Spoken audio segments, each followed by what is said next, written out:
Hi everybody, Natalie Clark here for Grieving Plus. I wanted to hop on today and make a video to talk about anniversaries. Anniversaries in the grieving world are very complicated because there's no one way to handle them. There's no right or wrong way to handle them, and everyone approaches them in a little bit of a different way.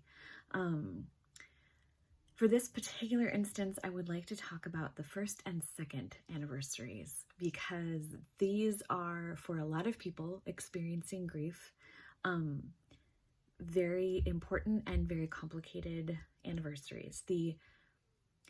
I would like to say that the death of someone in your life, this thing that happens, is like this immense shout. Imagine you are screaming something into a large space like the Grand Canyon. And everyone can hear it, and everyone around turns and looks, and they are aware that something has occurred. The first echo you hear back is loud, noticeable for everyone who's around and who heard the original sound. And every echo after that gets quieter and quieter and quieter until you're probably only hearing them still if you know to listen for them. And this analogy is for anniversaries. When you lose a loved one, that date, the occurrence of that date in your life is the original shout into the Grand Canyon. And so you go through that first year, working your way out of shock, beginning to move forward in your life in whatever way that you're able to. You're learning how to struggle with those feelings of sadness, feelings of loss, feelings of anger. And in that first year, you're basically just trying to remember how to live your life, how to be yourself, which sounds maybe funny or strange, but if you have experienced the loss of someone very close to you, you know exactly what I mean. You have to remember how to be yourself. The first anniversary is that first very loud echo that comes back, the first one that comes back from you after the initial sound. And it's pretty loud and it's still very noticeable. Chances are the people in your life who knew you when it happened, they knew when it happened, they have that time of year in mind, whatever holiday was nearby, whatever season it was, whatever was occurring in and around the occasion, they have an idea of when it happened. And when the year makes that full revolution and you come back to that time, there will be many people who remember, who reach out, who attempt in ways, some very nice, sometimes not very nice, unintentionally, to let you know that they're thinking of you and remembering you in this difficult time, this remembering time. Now, the second anniversary can be very difficult because that echo, the difference in sound for you, for the one who has experienced the loss, between that first echo and the second, maybe you don't hear a difference.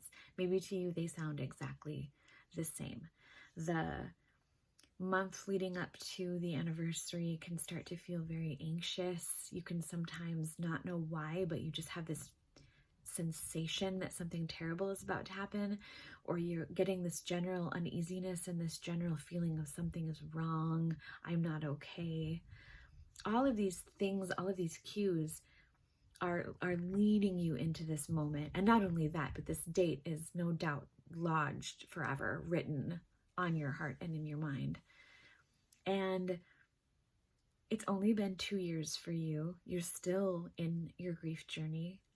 There are plenty of factors that may have prevented you from even really getting started, or from having made it very far into your journey, depending on your circumstances and if you're even allowed to grieve in the way that you need to.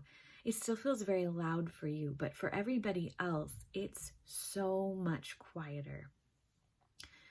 What the people I've spoken to, the other people that I have experienced this with, and other people that I have worked with in the world of grief support say is that they can't believe the difference in support between the first anniversary and the second.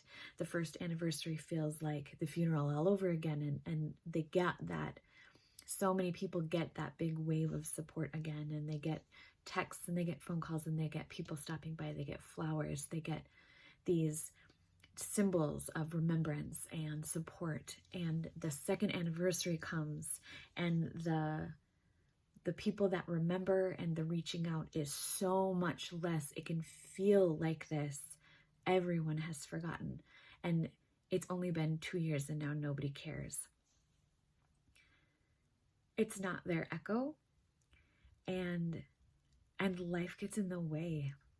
Everyone gets so wrapped up in everything that's going on. If you just even think about your life within these last couple of weeks, we're inside of this pandemic. They're trying to make decisions about schools. People are having to be thinking about whether or not they are going to return to work in person, whether they can, whether they'll even be given the choice. There's so much going on in our lives. And when that is not your originating echo, everything can get in the way. I guarantee it's not that people don't remember that it happened. I guarantee it's not that they don't care anymore and they just need you to get over it. Life has just gotten in the way. If you are someone who that's going to be a very big deal for, who is going to be very hurt and harmed by that, I'm going to tell you to give them a cheat. Absolutely. In the years where I really know and I feel that I'm going to really need more support, or it will be more meaningfully that people remember, I will make a Facebook post. Oh, I can feel the day coming, or oh, this month hurts my heart. Sending out those cues, sending texts to friends. This time of year is so hard for me, or the day is coming and I just feel it bigger this year than I did in the past. Give those loved ones that little jostle, that little bit to help them remember, to help them go back through their notes, to go back through Facebook, to check their calendars, to get that date fresh in their mind so that they can be there for you. It might feel a little silly. It might feel like it's just not going to matter to me if I remind them and then they remember, but it will, because when you feel it and when you get that response, you'll know that it's genuine. And although they may not have remembered on their own, the love and the support and the willing ear and the shoulder to cry on is 100% a genuine response. So keep that in mind, that with every returning year, with every single passing of those important anniversaries, the echo is getting quieter for everyone else. And we know that our ears strain to listen for it. And we know we'll still hear it.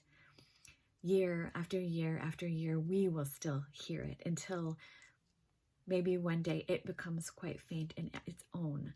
But it's quiet for them. They don't feel it the same way. It's not their hurt. It's not their grief. And so just give them that heads up. Do yourself the favor. Don't wait until the day when you know everyone is so busy and people may not remember, and then live in that resentment of people around you not knowing. If you know it's going to be important to you, just give them the hint. Reach out. Give them a week. Give them a couple of weeks. Give them that little nudge so that they can remember. And do try to extend kindness to them and to yourselves.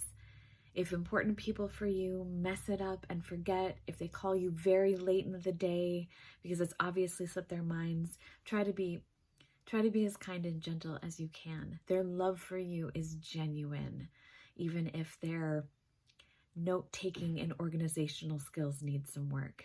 And if you try your hardest not to feel that resentment and that anger and you feel it anyway, be kind and gentle to yourself, because you're doing the best you can. We're all doing the best we can. So if you've got an important anniversary coming up, keep it in mind. Throw up a Facebook post, start a group text, send an email, however it is that you are communicating with the people that are so important to you in this moment where we're all distancing to keep each other safe. Send up a little flag. Hey, by the way, this is coming. Hey, I'm a little tender this year and I could use a little bit of extra love. And give them that opportunity to show up for you. You'll never regret it. You'll never regret getting that support and feeling that support. The beautiful thing about sending that out and asking for help is getting it back and feeling that love and knowing all I had to do was wave my help flag, and then there it was. So if you have one coming up and you want to share in the comments, please do. I would love to remember your loved one with you. Please remember to share their name. I always love to know their name, and I know we don't get a lot of opportunity to say their names. So with that being said, I hope you have a wonderful day, and I'll see you next time.